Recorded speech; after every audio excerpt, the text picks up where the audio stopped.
And you can enjoy life better when you can be yourself. And you just able to breathe. Like, you ain't got a front. Don't have to be flirting, faking. Like, that's too much energy to be doing all that anyway.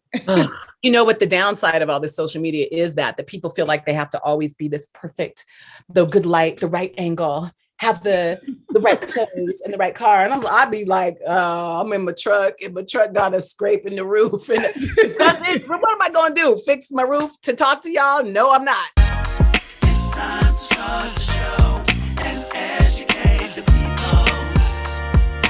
Oh. It's time to help you see just how you can You can be financially free. Cleo.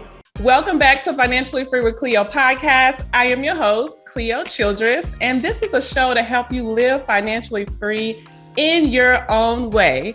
And today we have a very, very special guest. She is a phenomenal host, a carpenter, y'all. Like, don't let the beauty fool you now, okay? Because she has the skills to build. She is an amazing mom, and I'm so happy that she is taking the time out to talk to us today. So I want you to welcome Ananda Lewis to the show. Hi, Cleo.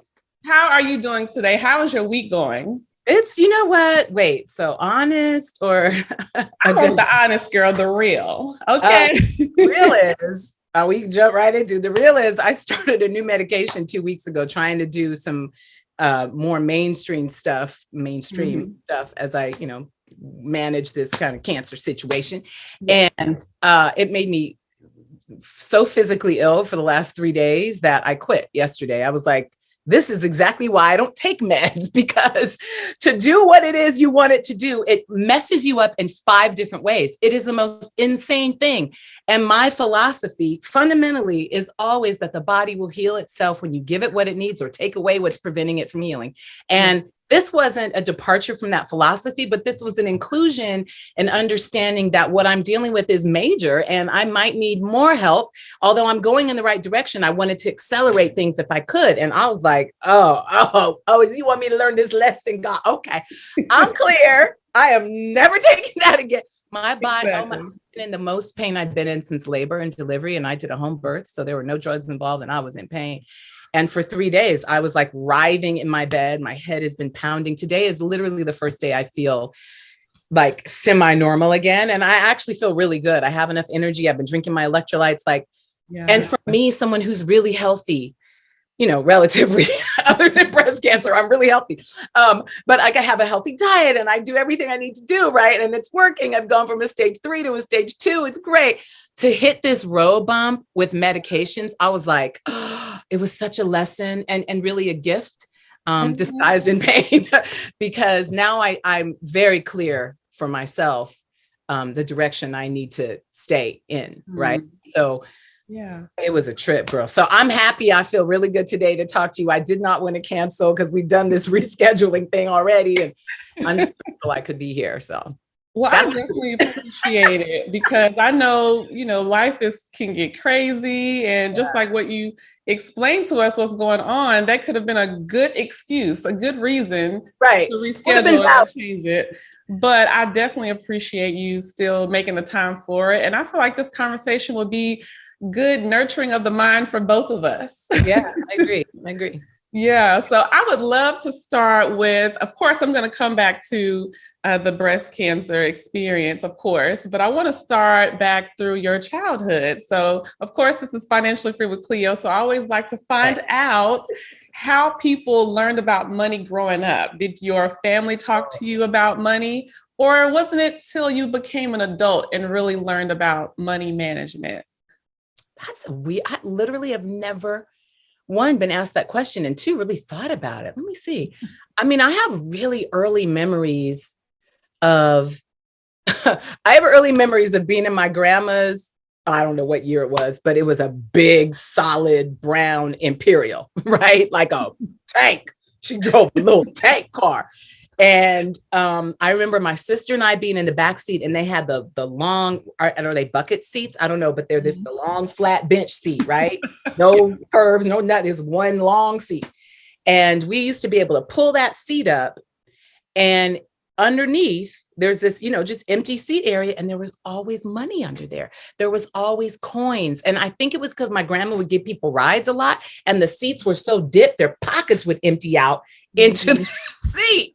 And we always found money. So we would ride with my grandma to shoot. My grandma raised me for my younger years, right? I was with my mom when my dad divorced. I was about 3. And then she tried on her own, but in the early 70s, 2 kids and a single mom, it was impossible for her. And she came home to my grandmother's home where she was raised to get help, like many single moms do when they're lucky enough to have someone who will receive them and their children. And so my grandma did a lot of the mothering, right? Nurturing mothering. My mom had kind of departed for a little while and came back and forth. My dad was still out of the picture pretty predominantly. And so we were always with my grandma before we were in school all day and stuff. So this was during that time. And we would always go with her to collect her rent because my grandmother had been a business owner her whole life. I mean, her whole adult life.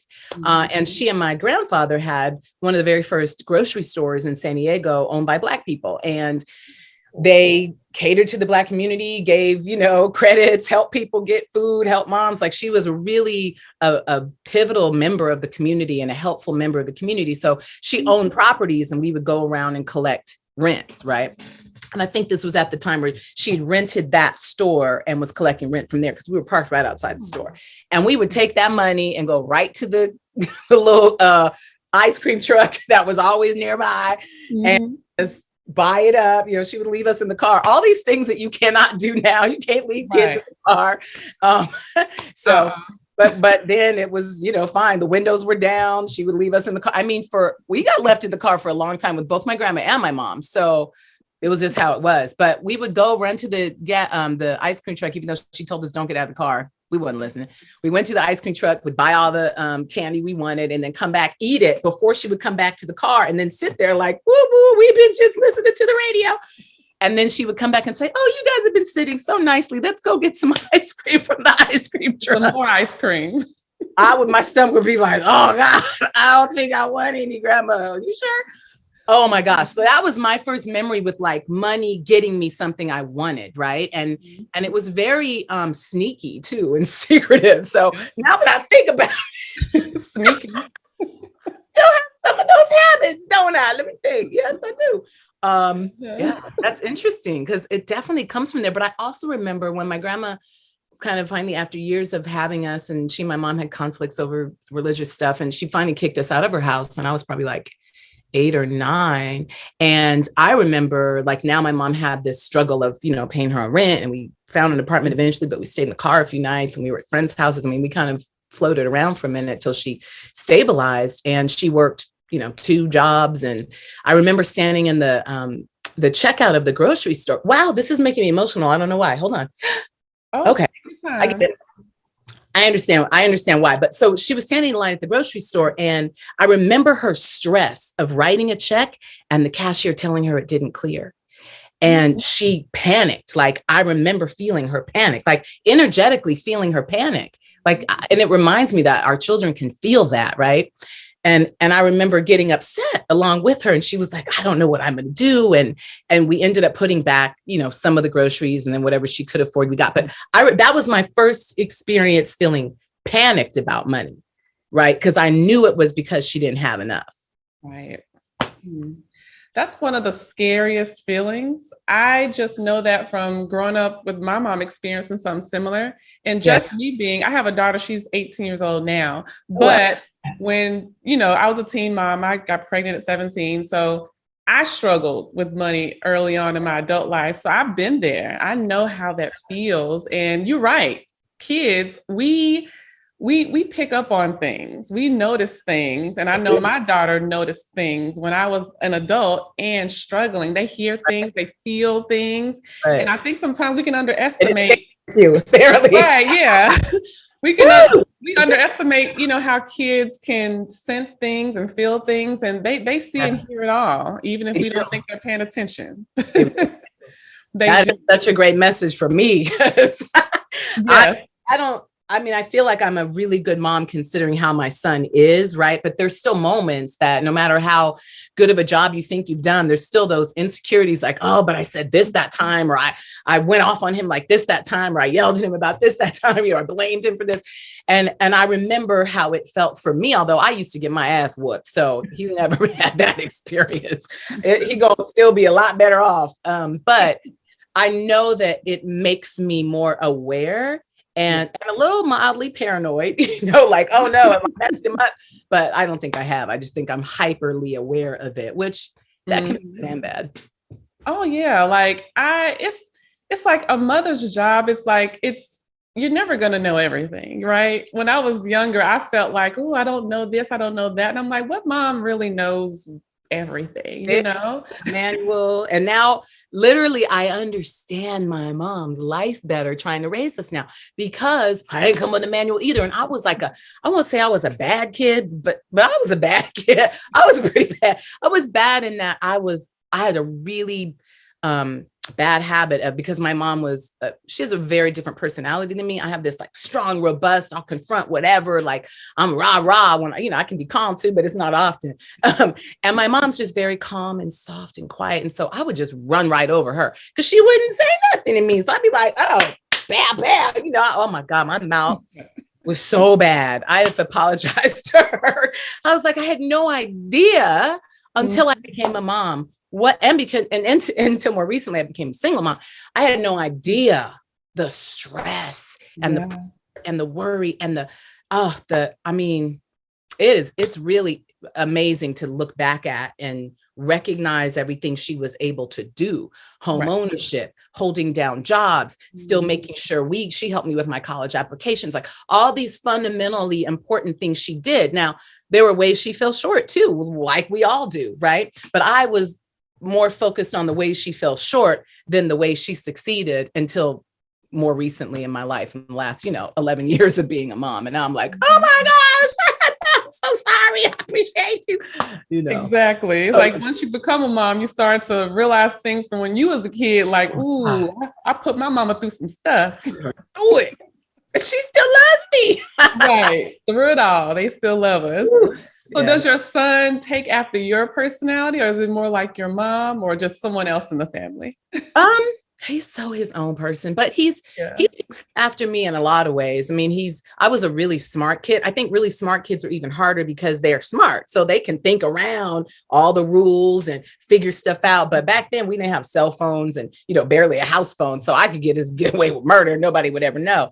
Now he got a rope around his wrist. I'm like, come back here. It's really harder, even though he's a smart kid. It's much harder to get around. And because I know all the tricks from having circumvented them as a child, he just has no wiggle room. I got to give him a little more wiggle room, but he's a good young man, and I really have confidence that he'll be a really great man one day. So I'm proud of that. Yes. It's like that's the best thing that we can do is do our best as moms, and hope that our kids, listen to our advice and, listen to what we have to say. Sometimes they don't listen and sometimes they do listen. Every now and then they do. Right. Yeah. But come back and say, like he did to me about some health thing I was telling him about. He was like, I really do feel better today after sleeping long enough. Like, yeah, thank you. Yeah. Because we're not trying to do stuff with no sleep. That's going to catch up with you. Oh man. It's really going to catch up with you. And, I think it's important to me, just based on my health struggles right now, or journey really, because it really hasn't been that much of a struggle. But it's important to me that he understands how to take care of himself from earlier on than I did, because this is preventable, right? And even though he's not a girl, he does have a higher predisposition even for the male cancers, just in terms of the genetic predisposition that generally exists, even though they haven't found any genetic connections in me yet. So I just like to be, safer than sorry. Oh, yes, most definitely. That's the best thing we can do, is just guide our kids and hope that they do well, of course, especially with everything that we've been through. But I know you said your mom helped you with your applications going to college, right? So once you got to college, I know that that's around the time when you got into like media and hosting, like with the Teen Summit, right? Yeah, So right after college, actually. I went through all of college with that. Actually, college was when I got exposed to performance work. So by that, I mean, I did like my first music video in college, and it was a fluke. I was dropping a friend off to go audition, and I think she forgot something in the car, and I grabbed it and ran in to give it to her. And the guy at the door was like, "Are you here for the audition?" I was like, "No, my friend just went in. She forgot this." And he was like, "You should be here for the audition." And I was like, "I don't want to be here for the audition. Can you just find her and give this to her, please?" And it went like that. And he was like, "You can go in and give it to her." And when I walked in, whoever the casting agents, I guess, were in there, "You should audition." And then they told me how much it was paying. And I was like, "You know what? I think I'll audition." And that was the Shy video. And I think Carl Martin, who I love to this day, he's a wonderful being. He picked me, like handpicked me. He was like, "Her right there." And then that's how that video happened. So it's like, you're led to the right places somehow. But so that's the first time I had that experience, even though I went to a performing arts school where I had not really the training for that, but just training of like self-confidence and being on a stage. And that helped me with all the hosting I had ended up doing anyway. And too. I didn't make that connection because it wasn't what I was trying to do, but what I ended up doing. So that's great. Yeah, it's crazy how certain experiences or being at the right place at the right time pushes us into opportunities that we didn't think that we were going to do. Right. Like, you're like, okay. Right. So it's like when you first, auditioned for, Teen Summit, did you already have connections, or how did you find out about an opportunity like that? Well, you know what? You said connections, and I shook my head, and then I was like, wait, I already knew Malik Yoba. We were really good friends when I was in college or late college, almost graduating, doing youth work, because he was doing youth work. So we met and connected on the youth work level. And he came and talked to the kids that I was doing a program with that summer that I graduated. And then I traveled with him to Brazil to do a youth work program there. Like we did some good work together. And I think he knew people at Teen Summit. And so I've heard that, 20 years later, you hear what the real story is. I thought I just went in and got picked, right? I was like, look what I did. Come to find out. I think because of the youth work he and I did, and kind of he understood my passion for young people. And he was, famous really at the time doing New Jack City, I think. Was that New Jack City? No. What? New York Undercover. Yeah, I was going to say that. New York Undercover. Right. New York something, right? And so I think he knew people at BET and had maybe mentioned my name. But then my friend, who was a friend of a friend at the time, Keith Lawson, actually worked at BET and knew through this person we knew mutually that that I did youth work. And at that time, Keith and I were actually direct friends, right? We just met through different people. And he was like, "You really should come and audition for this show. I mean, you're doing this work anyhow, just not on TV." And I was like, "Really? How much does it pay?" That's always my question. Like, how that makes money. So I had been paid. It's funny how I get bribed a lot in life. I had been bribed by my family. They're going to hate when they hear this, to go to law school, right? And I did not want to. I knew law school was not my path, even though now I think I would have made a really good lawyer. But at the time, I knew that wasn't what I wanted to do. I really wanted to teach, but there was really no money in teaching. And I had all these kind of lofty goals, starting these nonprofits, doing all this work. And I knew I needed to make money. I don't have expensive taste for myself. Like I'm not a jewelry girl or a car. I don't care. Like I don't do labels. Right. It doesn't matter to me, but I really have ideas that I think take a lot of money to create. So I wanted to do something that I was going to have income from. And I mean, just in general, paying bills every month. I needed a job. I just graduated college, did not have a job lined up. This was my last job, this summer gig with the kids. And then this audition for Teen Summit came up. So I was like, "Can I pay my rent with it? How much they paying?" And he told me the range. And I was like, "Yeah, I think I'll go to that." And so my passion for kids also inspired me to go. But the kids that I was working with were the ones who were like, "Listen, you've been sitting here all summer talking about how, the life shows up for you and God shows up for you and paves the way. And it's your job to walk it. Right. So now you getting a paved road and you're not going to walk it. You're a hypocrite. That's the worst thing you can call me." And I was like, I gotta go now. The kids, if it wasn't for those meddling kids. So they're gonna let you know every time. And they were real, like these kids were real. I was in DC at the time. These kids were not playing with me. They were like, look, you a Bama if you don't go. So I went ahead and went, and like the rest is really already written, it was history now. And I'm really grateful for it, because I never would have chosen that for myself. I never would have chosen any of that for myself. Yeah. And once that whole run came to an end, like, was it hard, moving on to the next opportunity? No, I really am always kind of in the moment looking ahead, which now I feel like maybe I should just be in the moment, because maybe I'll like really maximize and appreciate the moment more. So I try to do that more now. But, as a 20-something-year-old, I was like, next, let's go. And I had a great time. Teen Summit was my favorite job still on TV. And I think we accomplished so much. We helped so many people. We started so many conversations. We made conversations with young people so accessible. And I'm really proud of the work we did there. And for me, it was really kind of harder work than I expected, because I was hired as a producer and a host. Great thing was I got to learn production, which was, phenomenal. But at the time, BT is known for their low pay. So I was like, this is too hard work for me to be working like this. They had me walk to work one time in the snow because they wouldn't let me. I was like, what is happening? What is going on? Yeah, as much as I loved it, I think I was less like with my mother, I was less focused on the good parts and more focused on the bad parts. Unfortunately, that's on me. And so I was like, let me move on. And somebody told me MTV was hiring. I can't remember who told me that. Was it Giroux? I can't remember.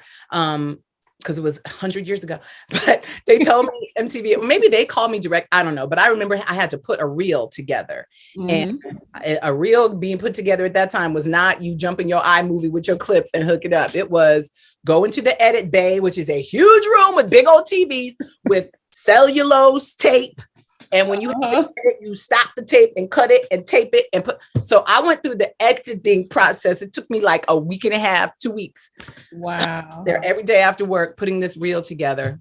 I didn't even know what a reel was. I asked my friend Sita, who I worked with at Teen Summit. I said, what's a reel? She was like, oh, it's a thing where you show off your work. I was like, okay. Because this wasn't, I like tripped and fell right into TV. So like, I don't know.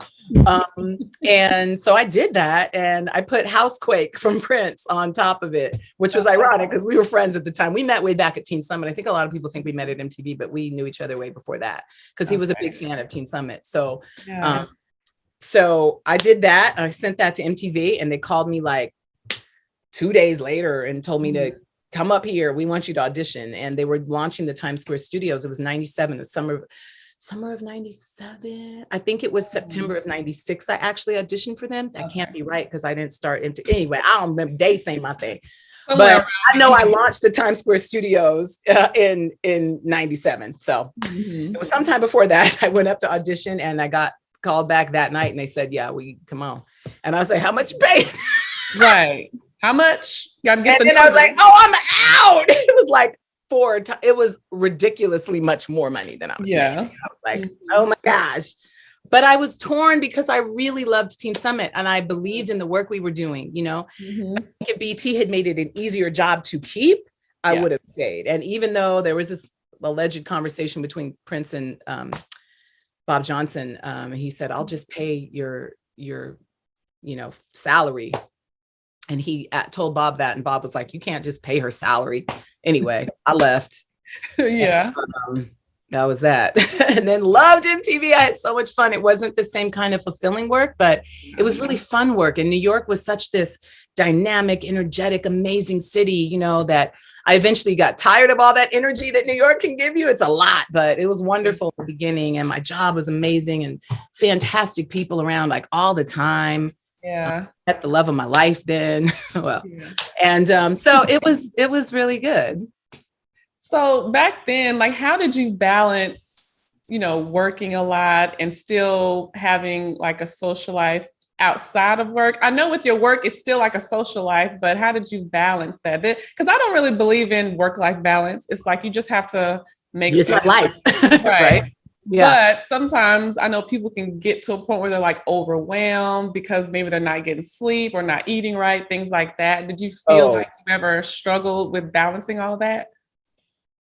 Honestly, I struggled with drinking too much more than anything at the time. And I smoked cigarettes back then. And that was like the worst habit I had. And I did it in a closet because I felt so much pressure to live up to this idea that other people had of me.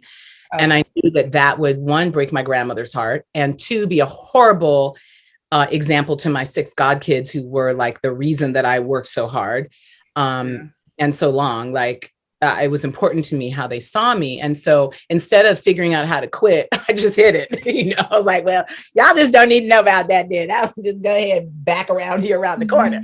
Right. So I was such like a closet smoker. And, in New York, though, everybody smoked in New York. And it made it probably more acceptable than I expected it to be. But I still wasn't someone who wanted to be seen as a smoker. I just have always considered it a really nasty habit, still do.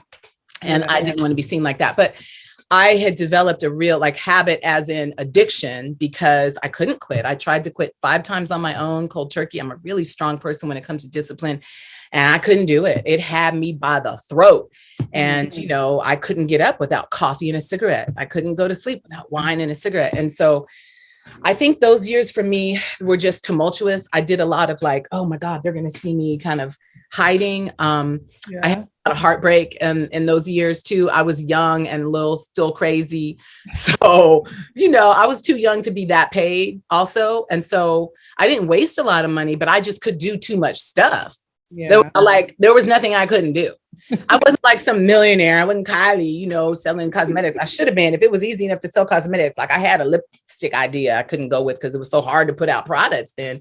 But I was making good money at my job, and I was good at my job. So I was there for a good amount of time. And I think the work-life balance, to finally come back to your question, not on the other one, I'll circle back.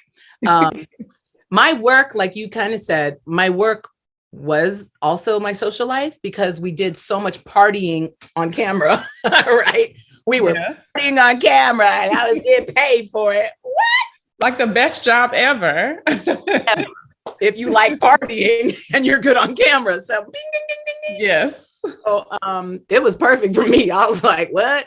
And then I had, really high profile friends, which I was like high profile along with them. So it was a really cool environment. And I was at the top of that environment. And that's a great place to be in the 90s. Like we will never get that back. And I'm so grateful I got to live it up close and firsthand. Because if you weren't there, you do not know, and you can't find out. No, not at all. You can hear stories, but you never gonna live it. And I don't care how many videos you watch. It's not there. You there. When the videos stop rolling, and it was magical. I feel like it's exactly what the people who were in the 70s, like just in general, felt like. I think everybody in the 70s was partying. Like you didn't have to be famous or anything. Probably helped if you were, but Jimi Hendrix would walk out in the crowd and smoke with people, and it was just everybody was partying. But in the 90s, it was more like you started getting that kind of hierarchy. And because I was able to be in that hierarchy, it was just, it was incredible. Yeah. Nothing will ever repeat it. But so the work life was all commingled, and I wore myself out a lot. I mean, I worked long hours, especially at MTV, but even at Teen Summit. I mean, we were live every weekend on Teen Summit. And then toward the end, right before I left, we were live every day. And that is grueling. There's no time for the part of your life that is just for you. I didn't have any of that. And I think that's why I had so much drama kind of in my life, because it was all too open, right? There was nothing really private. And that became problematic. And I think that's why I kind of rubber band snapped back and went I'm gonna be super private, which brings me back to your other question, if I can go back to that real quick, because I got stuck on the tangent of Teen Summit and going to MTV. But ultimately, I think when I left, right? So your question was about leaving. Yeah. Finally, when I finally left the industry, I was doing the talk show. And I left because I hated it.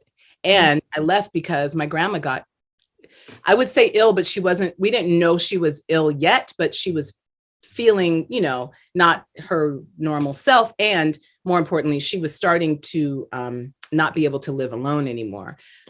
She was older. She was in her 80s at that point. She was 84 or 83. And she was not quite having falls, but I saw that coming. And she'd had accidents with like her dentures breaking and not being able to figure out doing that, which, you know, for an 80-year-old is very dangerous if you can't eat for a couple of days, right? And I was troubleshooting for her from 3,000 miles away.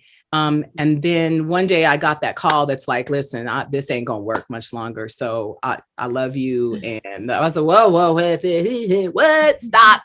Yeah. And I really, really recognized that she needed me. And I left. I packed up 2 U-Haul trucks with friends that drove out from San Diego to drive back with me. And I packed up my house. I didn't quite say anything to the talk show people because I was so over them and angry at how they managed everything and sick of it that I was like, I'm out, you know, and I didn't say nothing, y'all. I left. And I remember just turning off my phone. I finally changed my number and nobody knew where I went. My PR person, well, not an agent, but she was my PR person. She was like, what the hell, Ananda? What the hell? I remember getting messages because I wasn't answering the phone. And then, like I said, I turned it off and changed my number. So, but I would listen to the messages and just not call people back. And I feel like, you know, that's one of the things when I look back at it, it was just bad form, right? Just bad form. People had put a lot of effort and energy into helping me create this career, right? That I didn't look at it like that, but now looking back, I see that.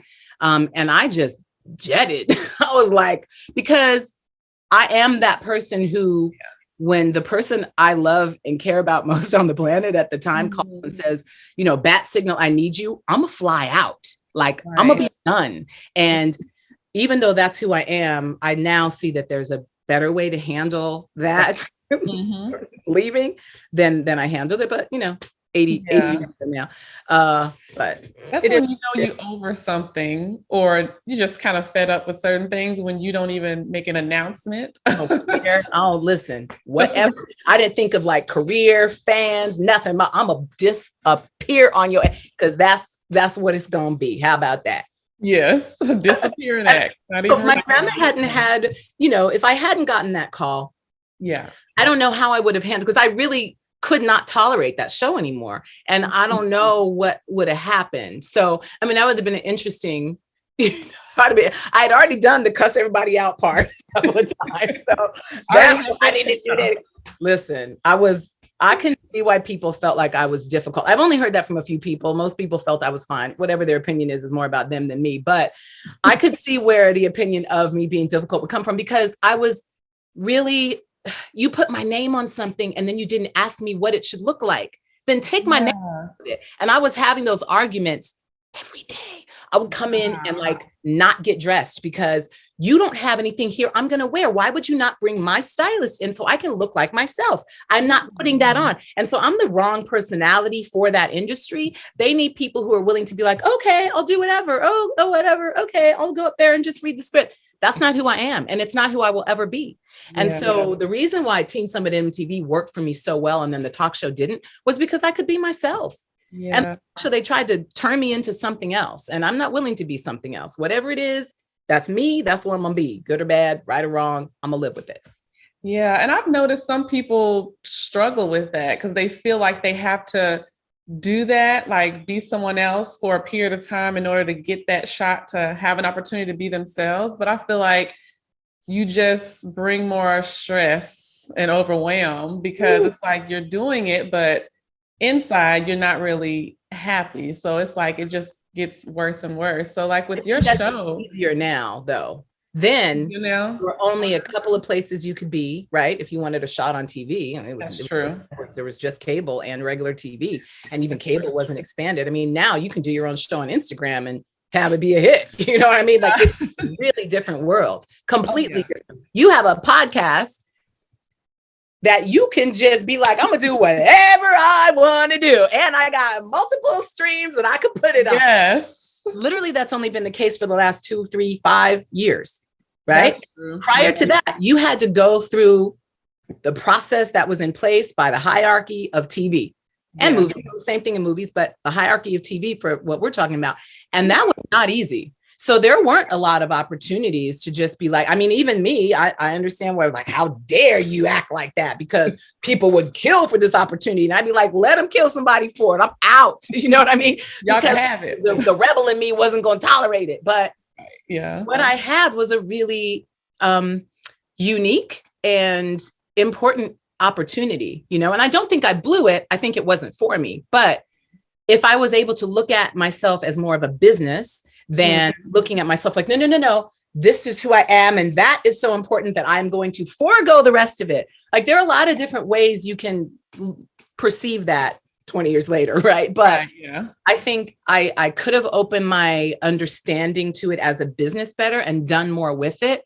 But I'm happy for the choices I made because the outcome is what I wanted. I never could have left my grandmother hanging. So it wouldn't have mattered if I did look at it as, oh, I have this whole business and I've created all this. I still would have left, right? I might have done it differently. I might have been able to talk to them and say, can we move it to California? Like there might have been other things to do. No, but those weren't the circumstances I was met with. So, yeah. When you started that show, was that an idea that you pitched to the network, or did they present you with that opportunity? Yeah, they came to me and said, hey, you're really popular on MTV and we think you could hold down your own show. And I was like, really?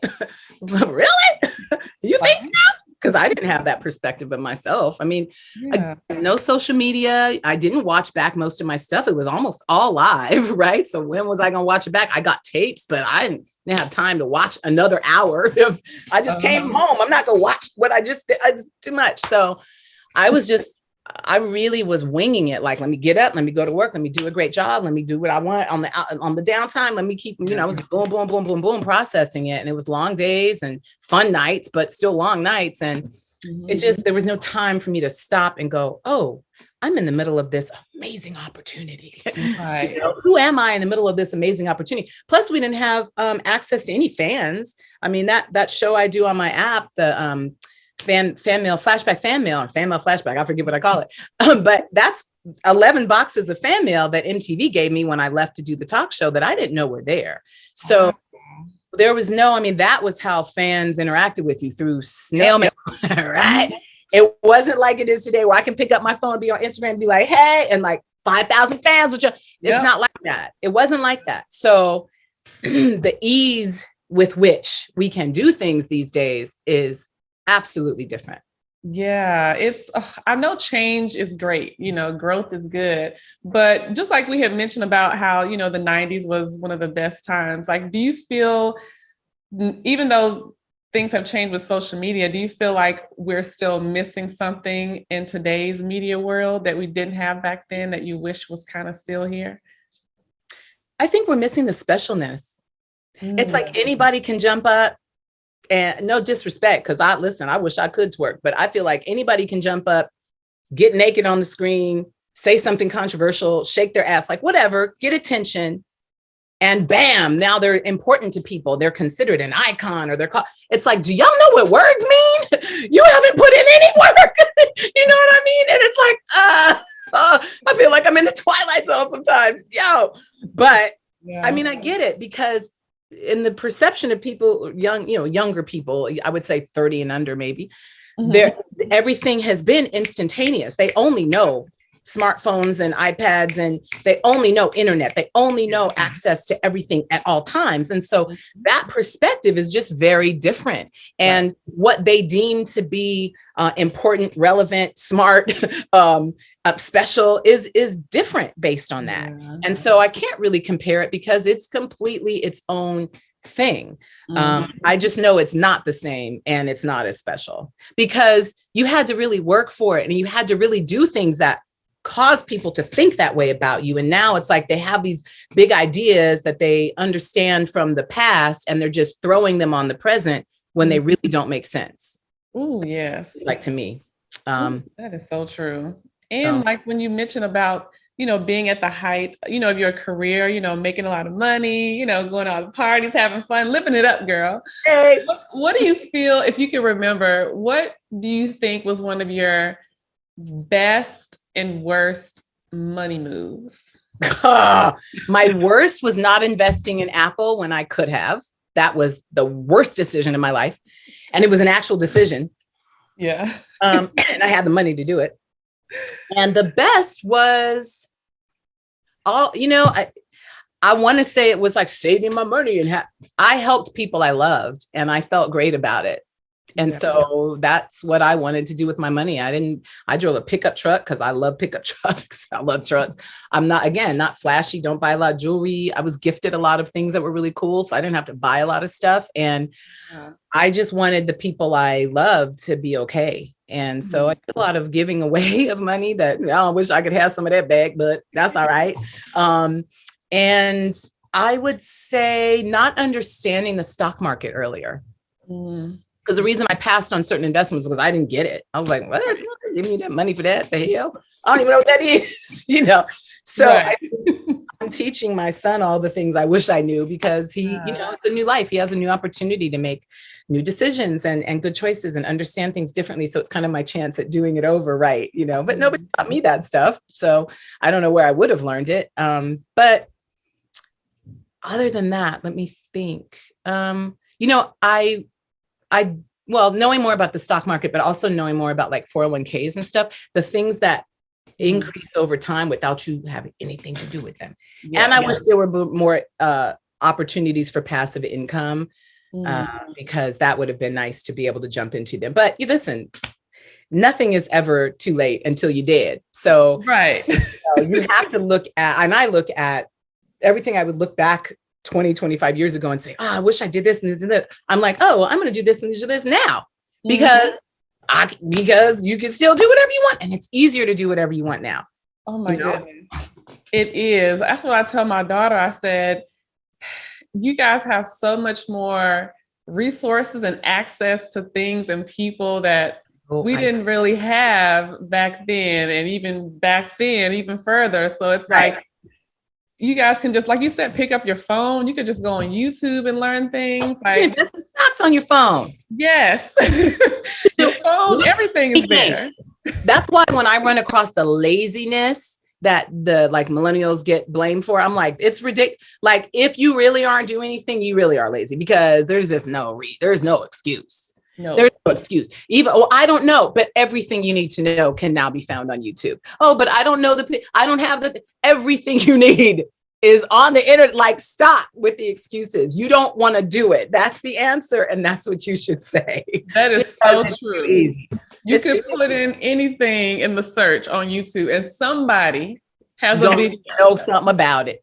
Girl, like the weirdest stuff. You like, oh my gosh. Huh? Right. And you really can learn a lot from people who you wouldn't have been able to access before. I mean, there's some pretty high level people just telling you stuff, right? Mm-hmm. And by high level, I don't mean famous. I'm so sick of like everybody's famous thing. It's like, well, I don't mean that by that. I mean that people who are educated about things are sharing what they know. Yeah. And they're like on podcasts, on different ways. They're just, the information is so plentiful and accessible and free. Like, it's not even an excuse of not being able to afford like the coaching systems and stuff. I've taken a lot of these classes from people. Like, I enjoy learning. So I just kind of like, oh yeah, well, there's a class on this, I want to take that. And like, some of these courses are really expensive, but there are also people giving the same information away completely free. And all you have to be is motivated. Like, that's literally all you need today is some motivation. You can cut and paste some affiliate marketing stuff. If you even have 5 followers, you can cut and paste affiliate marketing links and put yourself a little free link tree together, and then go over here and you can have 2 people buy it and you can make $100. Like, stop with the excuses. Yeah. So it's a whole wide, wonderful new world. And I think there obviously downsides, there's negative parts to this too. There's the dark side of the web. I understand all that, but unless you really are into that, it's not going to affect you. If you're not seeking it out, it's not just going to crawl out and find you. I'm clear on the fact with children that it can, because they don't know better, but you put the parental controls in place and and I own guns. So I don't be worried about that, because I'm willing to hurt somebody over my child. I want to be like, come in my house and find out what happens. We're going to have a problem. You're going to be ready. I don't get all paranoid, because I know how to defend myself, and I'm good on that. But I think, barring that, it's a beautiful, wonderful, wide open market right now. And people really need to take advantage. Yeah, I'm glad that you said that, because that's something that I've been explaining to like my daughter and my nieces and nephews, that it doesn't matter what you want to do. And even if you want to do this and you want to change your mind and try something else later, you could easily do it, because you could just get online. And like you said, you be careful with looking at certain things, but it's a lot of people, quality people who know what they're talking about, that's giving the free information, Right, like you. Yes, girl. Just like me, girl. And that's why I like to share what I've learned just from my, own personal experience, like when it comes to financial education. Yeah. But my own personal experience, but also professionally as well. It's like when I grew up, I didn't learn about money growing up at all. And when, as a young adult, as a single mom, a teen mom, I started at the complete bottom. So it's like, you kind of know, it's different once you experience. You teach something differently when you've been through it versus if you just read about it in a book. But that's just one of my passions, and one thing that I love to do is educating people on finances, and that it's never too late. Because at one point, girl, I thought it was too late. I'm like, I should have known better. I wish I would have had this and that. And I was like, I have to stop wishing I would have learned this stuff back then, because now I know I could teach my daughter, and now she can, because she's in college and she doesn't have student loans or anything like that. And I'm like, when I first went to college, that's all. It's the first thing. It's my first debt was student loans. Me too. And then American Express. Exactly. My first one was a Bank of America credit card. They gave me a $5,000 limit. And I was like, back then I ain't have no money. And I was like, $5,000, 5,000 was like, felt like 30,000 to me. Like, it's a whole lot of money in this. Yeah. You got it. Yeah. It's crazy how you kind of look back on things you did at 20, and then you're like, things I did at 20 I was a little rough around the edges, but it's okay, because I use those lessons learned, and we're here now. Yeah. And like talking about skills like carpentry, like being a carpenter, how did you decide to start something like that? Oh gosh, it's like everything in my life goes back to my grandma. So I was a kid who broke a lot of stuff, and she was a Renaissance woman who really fixed lots. I mean, I've seen her fix all kinds of stuff. She fixed everything. So I really saw her fixing things all around the house. There was not, she had a handyman she would call every now and then who like built big stuff. He built our tree house in the backyard, like stuff she wasn't going to tackle. But as far as like around the house and all of that, she could sew. She was an amazing cook. She was like a seamstress sewer. She can make full gowns out of scratch, not from a pattern, just from doing it. And she was a horticulture expert. She could take cuttings of a plant and replant it, and you would have a bush. Like, she was amazing. She's from Tulsa, Oklahoma, grew up on a kind of farmy environment, not like a big old farm, but like a house farm, and was a survivor of the Tulsa massacre, actually, when she was a very little girl. So she just was always doing something. And when I broke things in the house, she was like, you got to fix that. I'm not fixing that. You better get the drill and get a screwdriver. Come over here. So she would teach me, she was hardcore about it. She was like, stop, do it like this. Da, da, da. She was like, okay, let me show you, darling. She was not playing with me, but I still got the lesson, and I learned how to fix stuff. So when I was, I guess, jaded about TV for a long time. But after my grandmother passed, I took care of her the last 2 years of her life. We didn't know it was going to be 2 years, but that's what it ended up being. So I'm so glad I went back, because I would have missed it. I took care of her the last 2 years of her life. And during that time, we actually did a project together, and she was not well, but she laid on her back and held up a sink at my mother's house. I was redoing her kitchen. And she held up the sink while I caulked it. And then she sat in a chair and painted a wall, and she was a hard worker. She was someone who she would outwork men. And that was a big thing back then.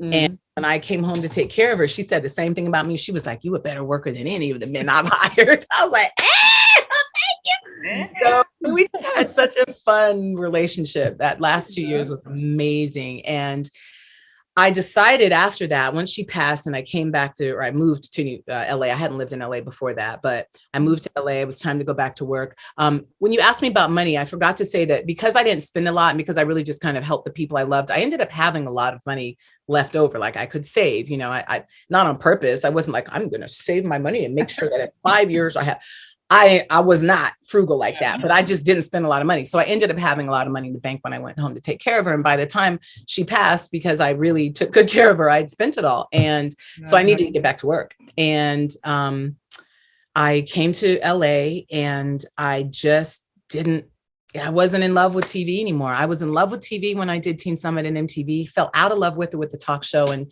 just really never fell back in love with it. I like a lot of the work that I've done since, but the love and the passion just, you know, it's just different. So I was in the middle of, if you think, doing the entertainment news show I used to do, The Insider, and I wanted to do radio.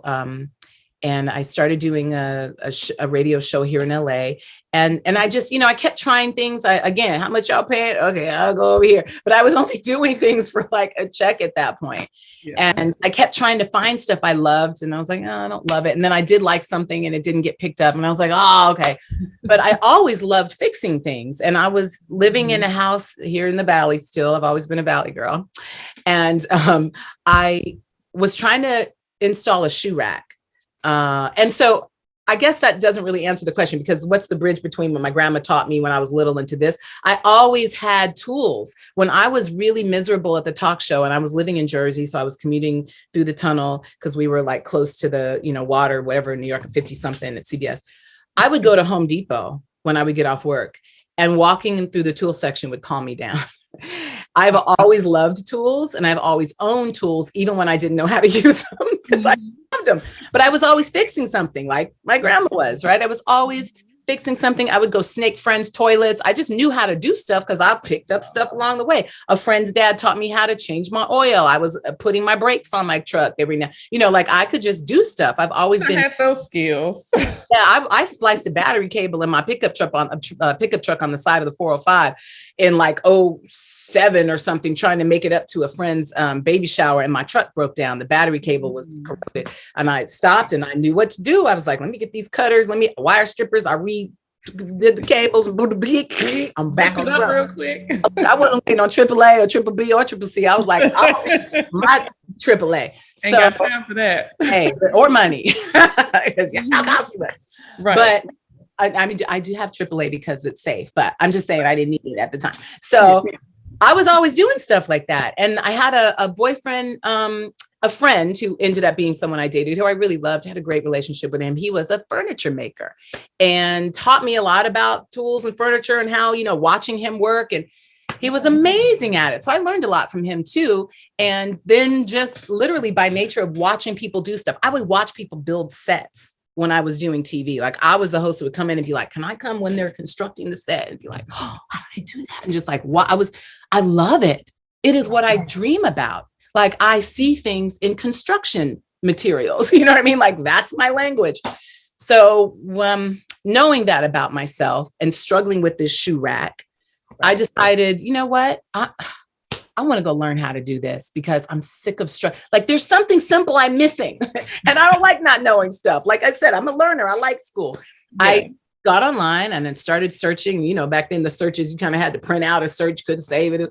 I was printing out pages. I found Los Angeles Trade Tech, and I was like, oh, maybe they have a cabinetry thing. They had a whole bunch of courses, and I was like, I'm about to do this. I signed up for all these courses. Before I knew it, I had a full-time carpentry schedule. Wow. For school. And I got there. I was, 7 a.m. I'm bright, and I'm the first person in class. I got my colored pens. Like that's the kind of student I am. I want to write in different. I want to know. I want categories. I'm real organized. Well, with that, I'm very unorganized otherwise. But I would show up to the school. I was one of 2 girls in the class, and then I ended up women, and then I ended up being just one. Oh. And the teacher was like, wait, so what's your goal here? Like in the beginning, they assess your thing you bring. It's a 2-year program. And I just signed up for a bunch of courses. I didn't have a plan to do a program. And he was like, well, what are you trying to do? I said, I have this cabinet at home. I'm trying to build this shoe rack and I don't understand it, but I really love this work and I have a lot of tools and I just want to learn how to do it better. And he was like, well, I mean, you're going for a degree. I said, no, I'm not. He said, well, all these classes, if you do them, you'll have a degree. And I said, really? He said, yeah. I said, well, let me do that then. How long is that program? 2 years? I was like, well, I had to figure out work, figure out bills, but I figured it out. And I did a 2-year program and graduated with an AS in carpentry in 2010. Wow. And it was like, I was a 4.0 graduate. I got all the honors things because it was really what I loved and felt good about. And so I've been able to do renovations on family properties, save us money. I've been able to do my own stuff. I built furniture for people. So it's really just a labor of love. I didn't go on and get a license because I don't need a license. I don't hire myself out, but I do all of my own projects and those for other people. One of the things I wanted to turn it into before the diagnosis took me in a left turn in my health, I was doing a lot of work for single moms because there's this real problem of having strangers that are men in your house with your kids, especially when you have girls. And that's not to say that we should be suspicious of men in this industry, but sometimes we should be suspicious of men in this industry. You know what I'm saying? Because I mean, literally, if you just listen to as many crime stories as I do, you go, oh, when people know you live alone, you're a woman, you don't have a door bar. I'll, tell you about that later. But I mean, it's a risk. It's a real risk, not to mention you're getting gouged price wise because you don't even know what to expect to be charged. Like you have no idea. So I turned my skills and my love of it into, it wasn't quite a business, but it was just what I was doing. I would go help single moms and I was repairing beds or putting in lights or fixing. I don't mess with electricity because it can kill you, but I will do like once it's all off and everything's safe, I'll do like little rewiring stuff. I won't rerun like a whole electrical system. I don't know how to do that, but I could do the plumbing. I could do a lot of stuff. And so I was showing women how to take care of their own homes and doing repairs for them so they didn't have to call in strangers who were men. And I really loved that. Oh, I wish I could do more of it. Time just doesn't allow it right now, but I hope to get back to it when I'm down to a stage 0 where it's all gone. Blessing though, because there's been plenty of times myself, I could have used those services. I'm good too. Listen. The benefit of being a female carpenter, a woman carpenter, is that our attention to detail thrives in that environment. Let me tell you how my crown molding is so lined up and perfect. Oh, because I'm like, oh, no. I was doing a big renovation in my mom's house. And I remember the night before, I worked right up until the last minute. I didn't do all the work myself, but I did a lot of it myself. And right up until the night before the tenants were moving in, I was taking toothpicks and touching up paint and then going and lining the corner. I care about how stuff looks, especially if it's my work. And you just don't find that as much with men in the industry. They're like, throw it up and let's go. And like, oh my gosh, it's crooked, Right. So I think that's a real benefit being a woman carpenter.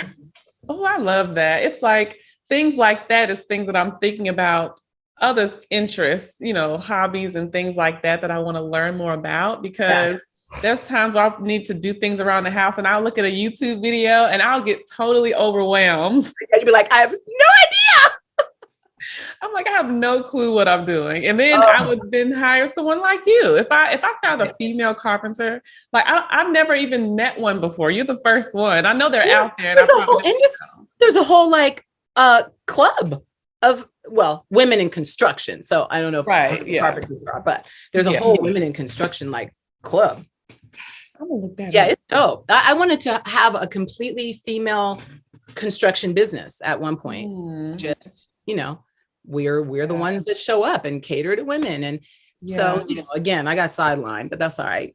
Right. Maybe somebody else will hear it and do it. Go do the idea. I don't care if you take my ideas. I just want to see it done. Yeah. And I like the fact that you do what you feel is best for you at the time. Like you're not afraid to try new things and try the different things. And I didn't realize that you learned about carpentry early on as a little girl. So it's like when it came back in your adult life, it seemed like it was probably a little easier to flow into it. So, absolutely. And I felt like I belonged there. Like I felt I know more about this than any of y'all do. And as ended up being the only woman in the class, I was the one they would come to for notes. The guys were amazing. I never had that whole, well, you shouldn't be here because you're a woman. None of that. They were all wonderful, wonderful men. And they were, helpful. Because here's the downside of being a woman in carpentry. You got to lift some heavy stuff. And that part, I was like, can you come over here and help me lift it? I am not afraid. Listen, use the muscles for me. Come here and lift it. Put that beam up. I'll screw it in, but you lift it. Listen. Right. It was perfect. So, and I would give them my notes, like they missed class, I got the notes. Here you go. Mm-hmm. So it was a very helpful, reciprocal Right. relationship with the guys. And I still, I'm in touch with them loosely in social media to this day. And they're like, I can't believe that was you. Cause they didn't know it was like TV me. Cause I wasn't showing like this. I have my hair back. Like when I go play poker, I'm like, here, you think I'm a man at that table, except for the lip gloss. Cause I don't go. Like, what? It was you? It was you all the time. Like, right. Yeah. Like yeah. That is so cool. I really love that because that's something that I'm interested in learning more about. May not be able to do as much as you did, but I want to learn to do a little something. Listen, a little something is all you need. Yes. Between paying, like my best friend was in her house, I guess it was apartment at the time, and she thought she knew somebody had her key, but she didn't know what they were going to do with key. She woke up kind of in a panic and she was like, oh my God, I got to get my locks changed. She called a locksmith and he charged her $432 to change 2 locks. One, because it was in the middle of the night, got it, 2 a.m. emergency call. Okay. But you got 1,000% increase because of emergency call. Like those locks cost about, I'm going to say, if you get good ones, you're paying about $50 at Home Depot. You catch it on sale, you can get 2 for $50. And it takes a Phillips head screwdriver. Almost literally, that's it. It is that simple. That's why I put that lock change video on my Instagram. I'm like, girls, come on, women, come on. Let's learn how to do this, because you never know when you're in an unsafe situation. Right. Unfortunately, a lot of the safety issues we encounter are at the hands of men. And you never know when someone's going.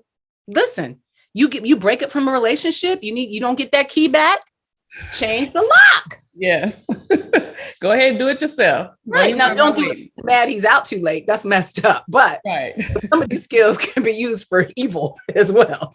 This is true. I can undo your wall. Quit messing.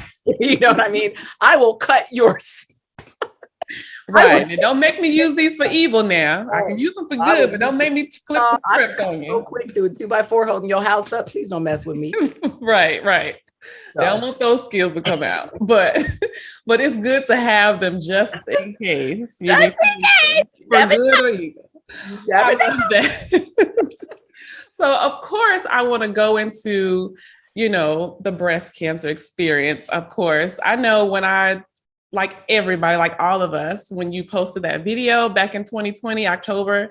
And I remember as you were talking in the video, when you kind of had that moment, like, oh, this is, a little bit more difficult than you thought. Than I expected. Yeah. And it's like, I know it's hard for people to talk about those things. I know you said that you announced it way after you had already been experiencing it. So as of present day, how is everything going with that whole experience? It's been a crazy experience, but mostly because of how I've chosen to address it in terms of my healing. So for those of you who didn't see the video, I was diagnosed in January 2019 with stage 3 breast cancer, inductive vessel carcinoma, right? So I don't get into all the words because I think words matter, and I'm not going to receive those words and let them live in me. They live out here somewhere because it's something my body is experiencing, not something I am. Yes. So that's why I talk like that. But I was never scared about it. I think because my mom had already experienced it. I went through hers with her. I started doing research at that time. I had a few other family members that had encountered, their own experiences with it and watched the paths that they chose. I think watching her go through the traditional, conventional route, I just knew somewhere in the back of my head that if it ever happened to me, that wasn't going to be me. So I should know some things. And I wasn't really surprised. There's no genetic match or relationship that's been found yet, with all the testing I've done. But I mean, that just means they haven't found the gene yet. You know what I mean? But also what I've learned and what I've come to understand and all the, exhaustive research and information receiving that I have done. Like I'm a good student, so I've been studying well, and I can apply that to anything. What I understand to be the case is that stress on your DNA is really the root cause of almost all illness, and especially metabolic illnesses, which I consider cancer a metabolic illness. But like MS and Parkinson's, all these other illnesses that are rampant in our society right now, they all come back to the same thing. That is inflammation.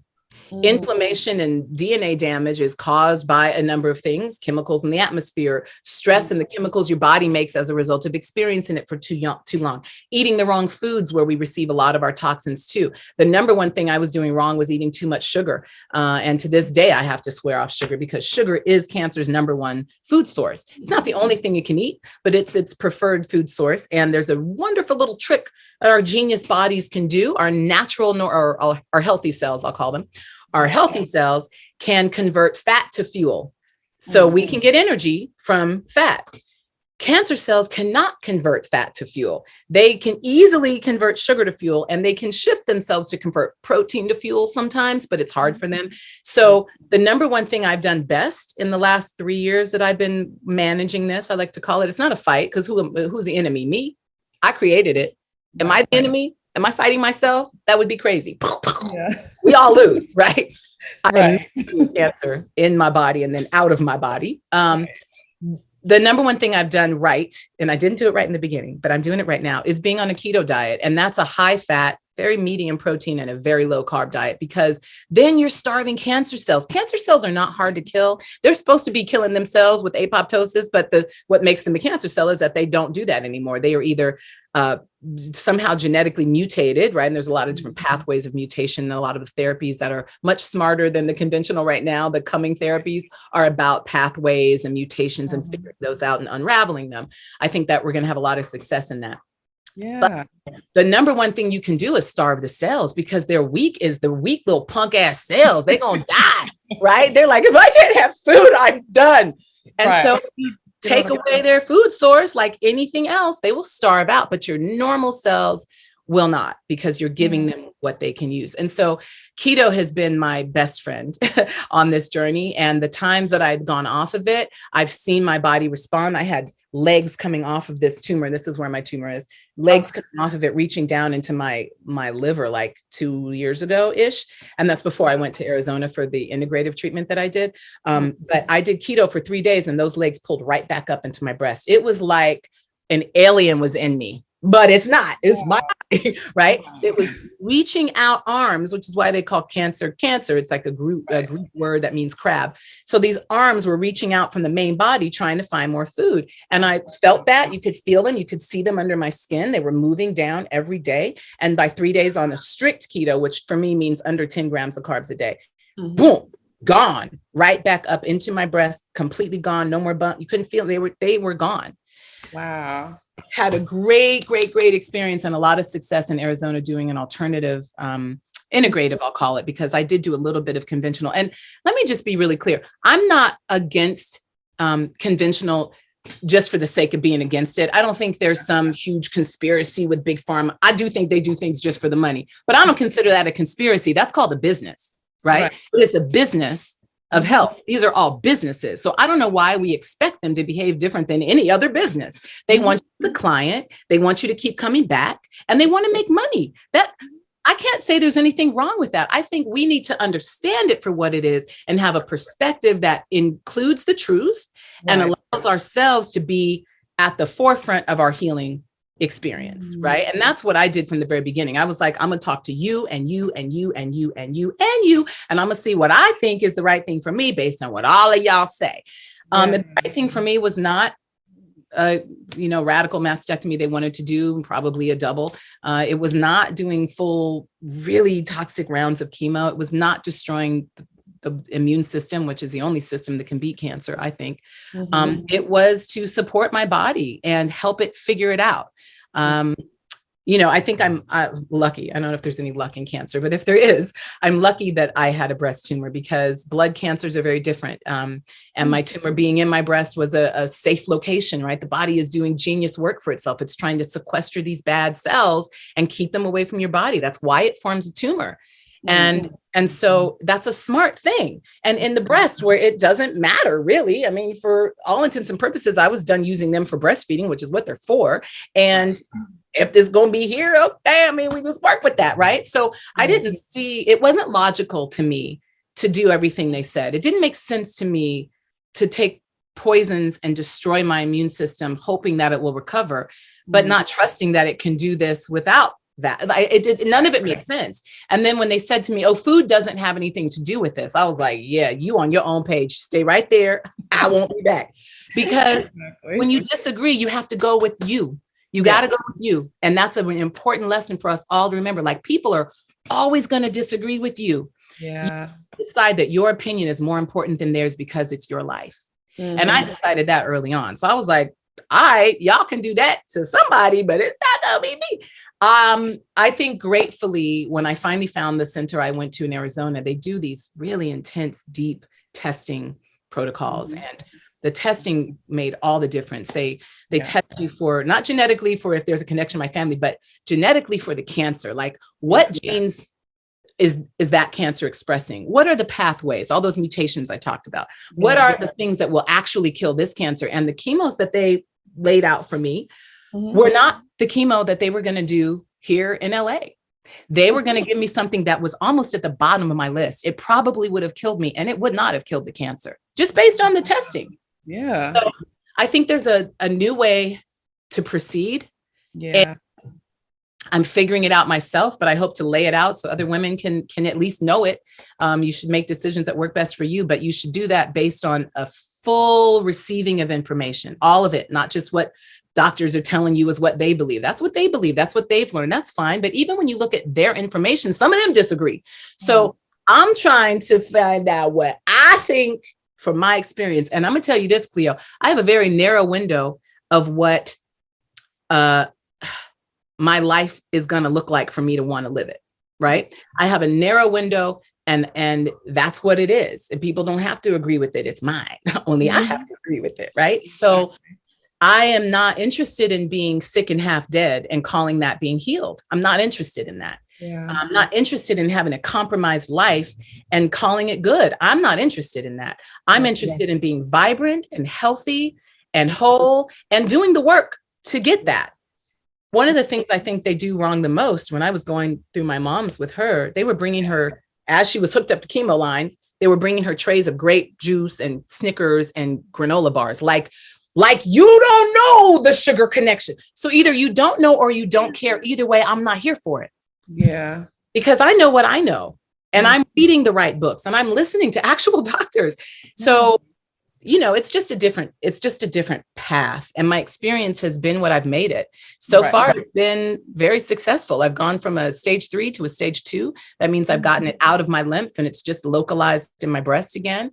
And now, from there, I'm going to figure out what to do about the tumor and how to keep my body healthy and activating my immune system so that it's actually doing its job, which is fighting the cancer cells as they are created. We all have cancer. It's just not all advanced. Right. And I like that you said getting all the information, like, not just taking one person's opinion or two people's opinion, but 5. Right. Yeah. That's a lot of information, and doing your own research outside of just, one medical facility you went to, because I think when people experience things like that, they may just want to take the first answer. Some people, but I like the fact that you said that. Yeah. Because sometimes you feel like you get scared and you think, well, I don't have any time. I might as well hurry up and do this, but that's what they're telling you. The doctor told me I'd be dead by January of this year. Wow. He said, I have 2. I said, how long if I don't do this? And he said, 2, maybe 3 years. Wow. I tell you what I'm working on now is 4 and 5 in a minute. And right. I'm gonna ride that as far as I can. Exactly. It's 2022. Listen, 2052. What we talking? Exactly. We got a whole more life to live. I'm gonna ride it out, and I'm gonna be whole and healthy and happy the whole time. And I think, to me, it's just a matter of time. When you look at how technology is running at this high speed right now, when you look at the things that are happening with stem cell therapy, when you look at things like Dr. Hadiya Green has developed this laser combined with nano treatment. She's still looking for funding, but listen, those things are on the horizon. All I got to do is last long enough to be here for it. And I can do that. right? Because a tumor in my breast isn't going to kill me. And that's why I say the body is smart to put it there. Tumor in my breast is not going to kill me. Spreading somewhere else and hitting an organ, now that becomes a problem. It's still not going to kill me immediately, though. And the rush that they do to say, you don't have time. We got to start this chemo in 3 weeks. That's what he told me. We got to start chemo in 3 weeks. We got to cut it off tomorrow. Like, calm down, dude. Like, first of all, for it to be the size it was when I found it, it's been growing 5, 6, 7 years. Like, where's the rush all of a sudden right now? Because this is where it is after all that time. Like, you have to think with your own brain. Yes. You have to block out the nonsense and you have to think for yourself. Because if you don't, you will get snowballed into some nonsense. And I know women firsthand, 2 of them are gone already, but I knew 5 of them who wish they'd never done what they were told to do. And they did everything just like they were told to do. And it didn't help. Yeah. So I really believe that people have to walk their own path. And then you have to live with those consequences. I have to live with the consequences of this decision, and I can.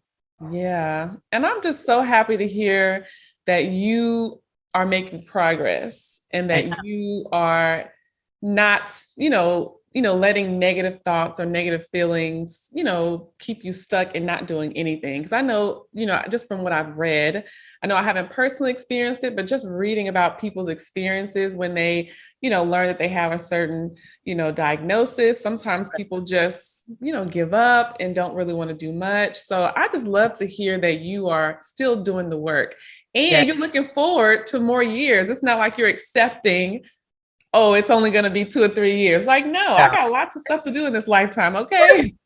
They don't know me. So you might know what you think based on what you see with your test right now today, but you don't know me and you don't know my God and you don't know my discipline and you don't know it. You don't know nothing about this here. Yes. What I will tell you is I'm going to be the person who decides what my future looks like. Nobody else. They have helped. I have so many good doctors that have helped me. There's so many amazing doctors in this field trying to do the work right. And I teamed up with an organization that I really, really love their protocols and techniques and all of that. They're called Better Cancer Outcomes. I'm one of their, cool. They call me, I don't know. I'll be like, don't give me no title. I'm not going to remember it. I'm like a patient advocate. But the women who come to me and say, what are you doing? Right. I really am.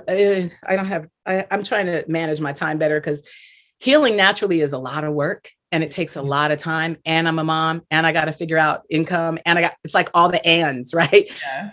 And I really want to create a space for women who are newly diagnosed, like the ones you just mentioned, who are terrified, to be able to come and at least understand what else there is they can do. Because right now, today, they can stop eating all that sugar and shitty food. Pardon my French, but the food is shitty. It's a sad diet, standard American diet. It's sad for a reason because it's going to keep you sick.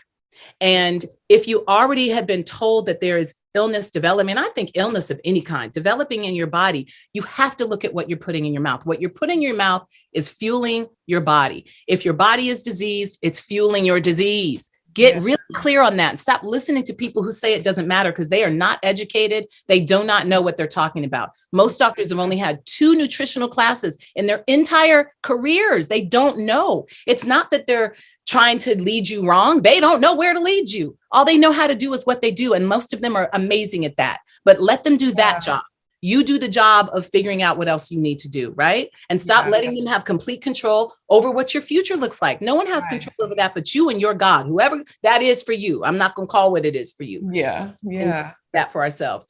But whatever higher power you believe in, it's between you and that. Yeah.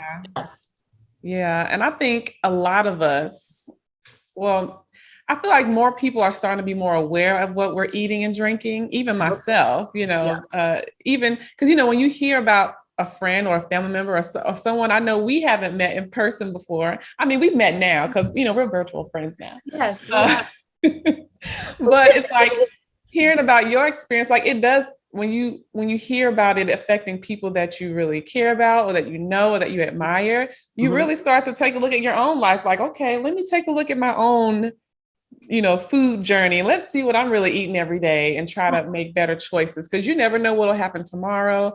Not trying to put anything out there, but you just never know. And like you said, it starts with the food. We kind of do know because what we know are the facts, and the facts are that toxins accumulate in the body. we're all exposed to toxins every day. I mean, we do know some things, right? If I knew what I knew now 15 years ago, I wouldn't be here, because I would have started detoxing once or twice or 3 times a year. I would have started drinking different water. I would have stopped eating freaking 4 donuts a day and burgers and fries. I had such high levels of acrylamide in my body that my doctor in Arizona was almost able to say, okay, pinpoint, this is one thing that's holding your immune system down. What happens in your body when toxins accumulate is your body looks to those and it's trying to focus on the thing that's going to hurt it the most. It has an order of hierarchy of dealing with something, right? So when you have toxins flooding your body from the environment, there's not much you can do about that. You can get a home air filter, you can get a water filter on your house.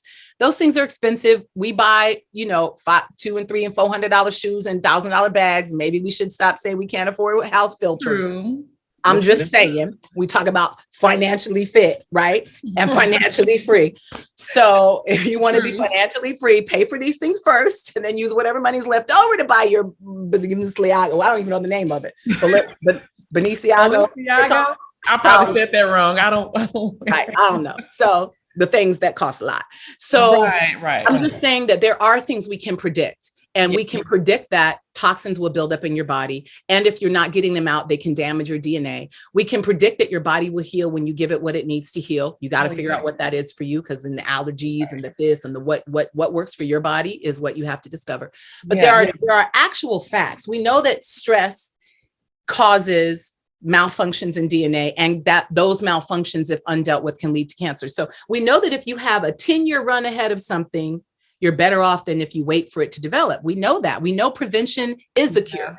Mm-hmm. And so we all can start being better preventers. Everybody listening to us right now can be a better preventer. I have high acrylamide amounts from, guess what? French fries and potato chips, my staple foods 20 years ago. No, me too. Why? Because potatoes and the high heat that they're exposed to by frying, that chemical reaction creates acrylamide. It's a cancerous chemical. Like we do know certain things. We have to stop pretending we don't know them. You're right. That is so true. Basically, information is how we can use it. Right. Because it's out there. Like I remember you mentioned, you used to smoke. And but then I remember watching this documentary, like What the Health, like years ago. And I think that was the one that had like it was a brain, and it was one that was either addicted to cocaine and heroin. Yeah. And then another one with sugar and caffeine. Yep. And I was just like, oh my gosh. And then like the next day I went to the grocery store and I was trying to find, this is just something simple. I was trying to find crackers that didn't have sugar in it. Couldn't do it. I said, oh my gosh. And I started looking at sauces, condiments. Couldn't do it. I couldn't find any that didn't have sugar. I was like, what? Nope. It was just like, that was like a test of looking at, started to look at labels more of what's actually in foods. And I was just like, sugar and salt, it's in everything. Salt is your friend as long as it's not table salt. As long as it's like sea salt or Himalayan pink salt, it can be your friend. Still too much is bad for you, but that's with anything, right? Yeah. We need those minerals and stuff that the salt provides us. Man, since the beginning of time have needed that and used to trade and war over it. Salt is important. The sugar is the problem. And it's not just, high fructose corn syrup is a super problem, but all sugar is a problem that's created. And anything they make from corn, soy, and mainly corn and soy, like canola oil. I was shocked when I walked into the Whole Foods hot bar that I've been feeding my child from for years off and on. And there's so much canola oil in that food. Canola oil is like to me, I'm just going to say this is my opinion. Pardon me, because I love Whole Foods, but they need to change this. Yeah. Canola oil is the single most toxic food you could eat, in my opinion, because of all the damage it does to your brain, to your nervous system, to your body. And because it's so pervasive in all the foods, they do these studies and they say, oh, well, this much of it is only going to cause this. So when we think of studies and they say, oh, a triple blind study makes it right. The study game is a racket too. So I trust those with a grain of salt. But they're doing these studies and say, oh, okay, if you have a tablespoonful of canola oil every day, here are the effects. And those aren't that bad. And so the FDA approves and so, yeah, that's not that bad. Plus they get paid. That's a whole nother conversation. But That's not that bad. Okay. But you're not eating a tablespoon. It's in everything you're eating. You're eating about a cup of it a day. When I used to make cakes for my son, because I thought I was doing a healthy thing by not buying them at the store, it called for a cup of canola oil. And I poured that sucker in there like, yeah, because I had no idea. Right. But once you know better, you have to do better. Yes. And now that I know, I don't let it touch my lips. I don't let it touch well, I can't control what he does when he's not here, but when he's in here, canola oil and all the vegetable oils are byproducts. Listen, girl, we could go this. I know it could be a whole episode just on oh my gosh. Right. And it's just, but again, the bottom line is that it's your mouth. Right. And you're putting what you put in it. So I look at labels, and if I can't pronounce it, I'm like back on the shelf. Because if I don't even know what it is, my body's not going to know what it is either. And what it's going to do with something it doesn't know what it is either it's going to try to encapsulate it. It's going to store it in our fat. Fat is storage for toxins. So a lot of times people lose weight, they get sick and they don't understand why, because you're releasing a bunch of toxins into your body. So I always recommend when people go on diets and trying to lose weight, up your water by you should be drinking about 2 liters of water a day anyhow, but you need to up it when you're detoxing or when you're losing weight, because those toxins in your fat are getting released and they will make you sick, because that's what they do. That's why your body stores them, because it's like, this will make me sick. Your body's smarter than you. Right. So, but the other thing to really keep in mind is that there is power in food, and food is medicine. So if you don't know what it is, you shouldn't be eating it. And if it comes off a tree, it's probably okay for you.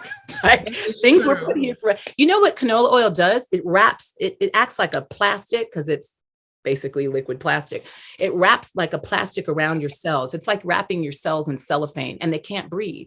Oh my goodness. Your cells need oxygen. They need to be permeated by the nutrition. So you can't get nutrition into your cells. You can't get oxygen to your cells. And your cells start to die off faster than they're supposed to. Cells are supposed to die. Remember what I said? Cancer cells don't die. Cells are supposed to die.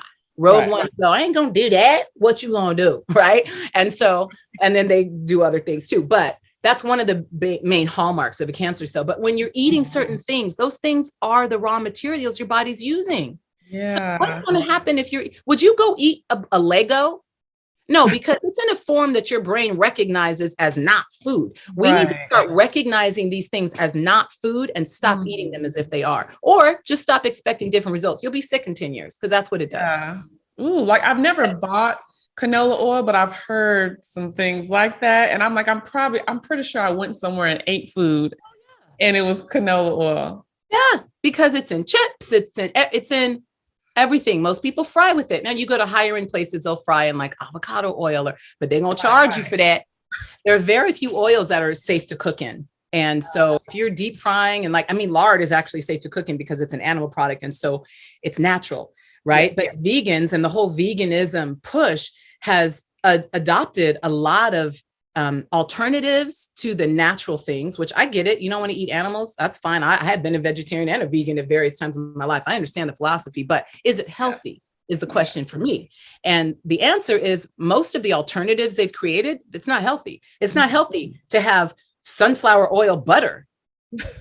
You shouldn't be eating that much sunflower oil, and it shouldn't be melted because it's overly processed in processing it.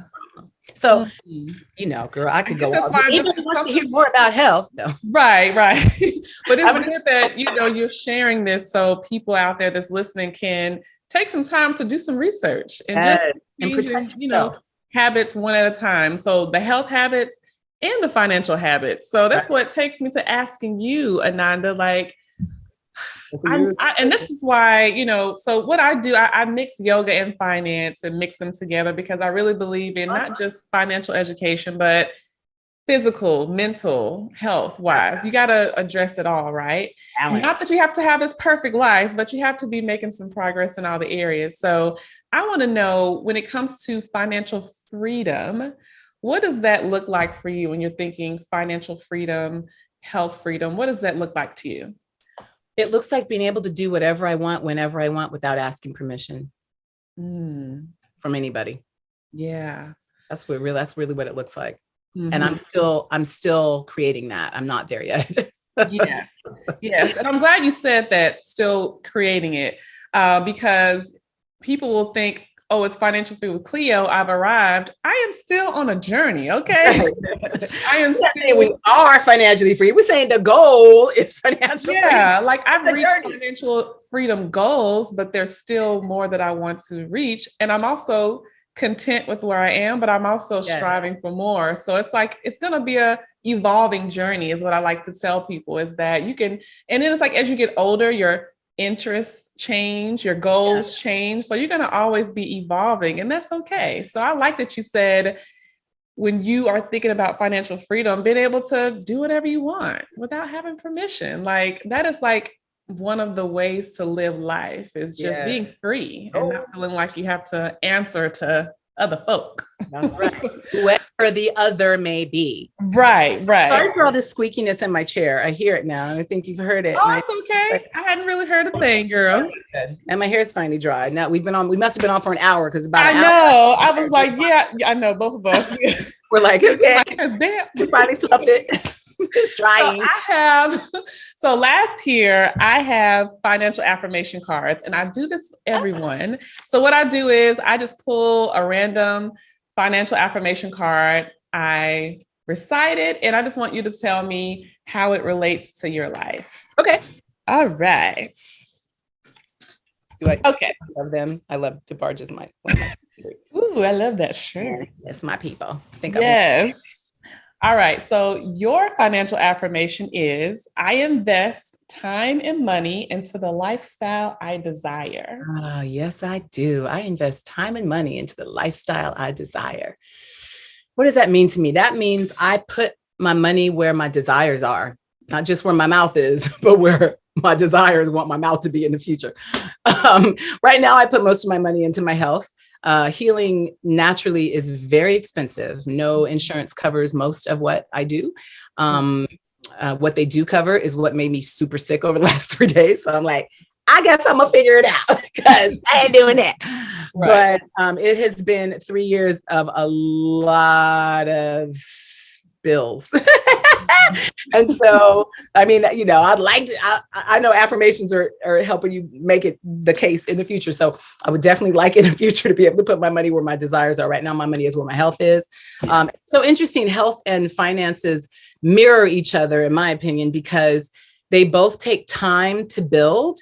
To get really healthy at them. When you start eating healthy, your body's not going to just shift and turn around the next day. It takes like almost a full year, but in that year, you will rebuild your entire body. All of your organs renew themselves. Your bones even rebuild.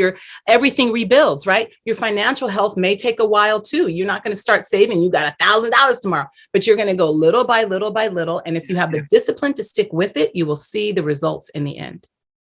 Yes, that is so true. And I'm glad you said that, because people need to be reminded of that, is that this is not an overnight thing. No. I mean, unless you know how to play the stocks and the finance and the right. What is that? The Bitcoins and stuff. If you could do that, good, maybe, but still. And it's okay if it takes long. You don't have to be in a rush. I think with the way things are today, everything is so fast. Like, you don't have to accomplish all these goals tomorrow. Overnight. Right. It doesn't happen like that. No, that's not real. That's not reality. You know what? Like, we can make it all make sense. Like with this cancer journey, I didn't expect this tumor to just be gone. I knew that if I wasn't going to do the surgery, I was going to live with the tumor, right? I'm going to live with it. It's going to become my friend. We're going to manage things together, but I'm going to scale her down. And that's what I'm doing. It's like this slow, if you choose to go this way, it's a slower method, like methodical shaving down of things. And you have to be willing to stay the course and watch it go away. Because it's not, it's like this massive tanker. You don't flip those things around. You turn them slow. Yes. Ooh, that is so good. I think this conversation has blessed me more than you know. Yes, thank you. Because it's refreshing to have conversations, not just, even though my show is Financially Free with Cleo, I talk about money, but all the other areas in our life that money affects, money impacts all these areas. Yes. And all these other areas impacts the way we deal with money. So I just like having these conversations about it. So I appreciate you for being so real, keeping it real with us. And I don't know how else to be. Something right. Yes. We need more people like you. Okay. So I want the world more. I thought everybody was like me. I know, right?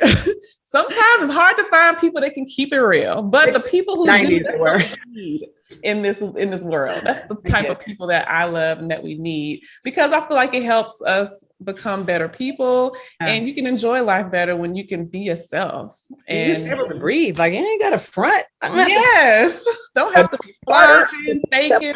Like, that's too much energy to be doing all that anyway. You know what the downside of all this social media is, that people feel like they have to always be this perfect, the good light, the right angle, have the right clothes and the right car. And I'd be like, I'm in my truck, and my truck got a scrape in the roof. And what am I going to do? Fix my roof to talk to y'all? No, I'm not, because I didn't fix it myself. How about that? Because I don't care if it's scraped. That hole in my roof is from hauling lumber, and it is the corner of a piece of 2x4. And so I'm proud of that dent. Yes. It's like, this is what I don't see it. Yeah, I think you're right. I think, it'd be nice if people were more real, but people have to really love themselves to be comfortable with being that real. And other people have to be accepting of people being themselves. And it's a really, it's a symbiotic relationship. Yes. You have with the plants. Yes, it is. But I want to thank you again so much for joining me. But I want to know, how can all of us connect with you and support anything that you may be working on, or just how can we just stay connected with you, girl?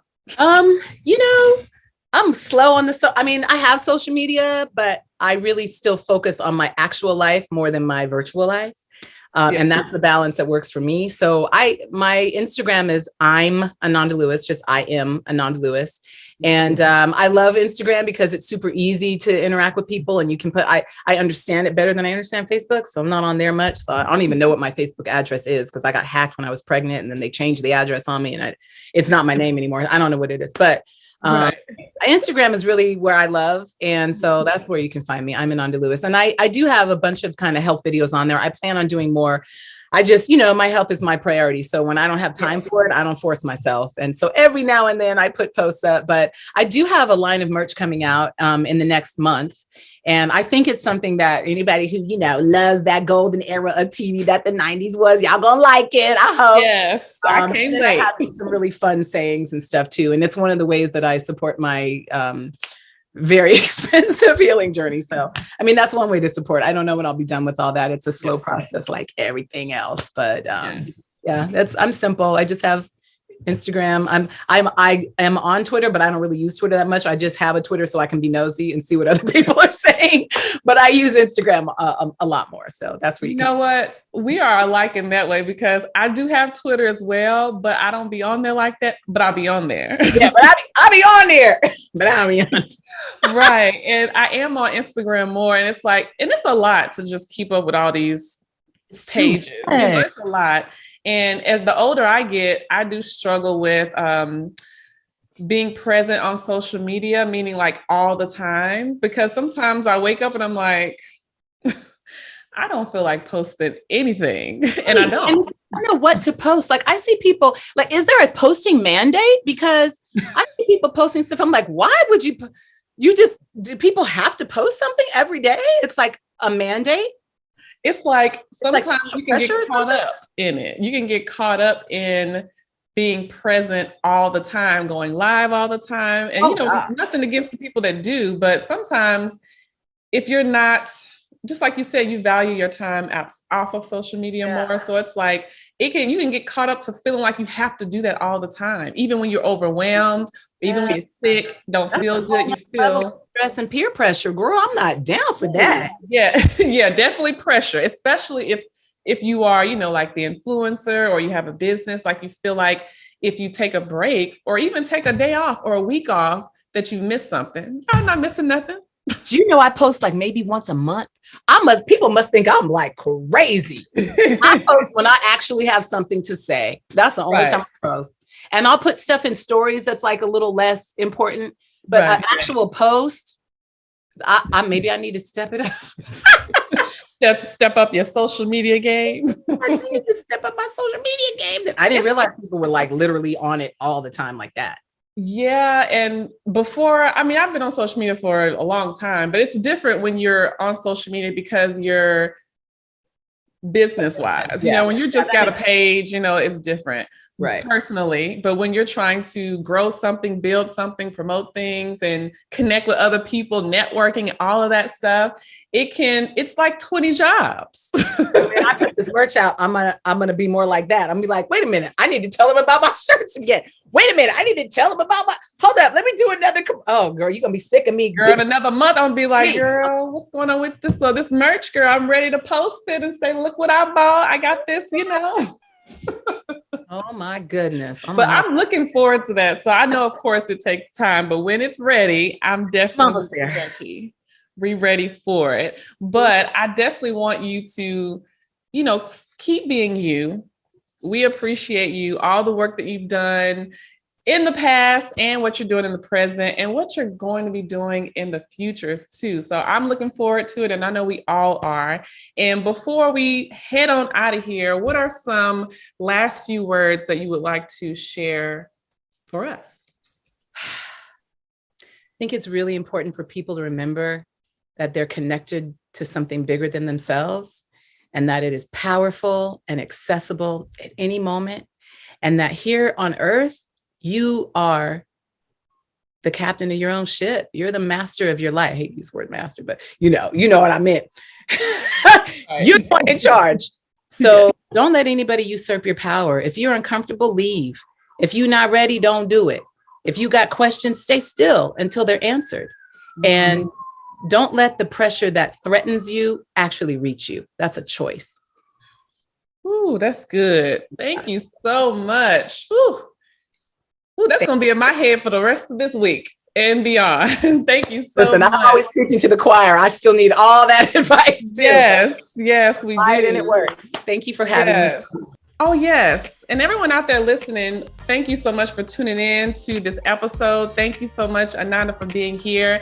And if you enjoyed this episode and learned anything from it, share with a friend, a family member, whoever you feel could use this information, use these messages that were shared in this episode, and like and subscribe on Spotify, Apple, YouTube, or wherever you like to listen or watch podcasts. And I'll see you next week for another episode of Financially Free with Cleo, and you have a good week. Bye. Bye-bye.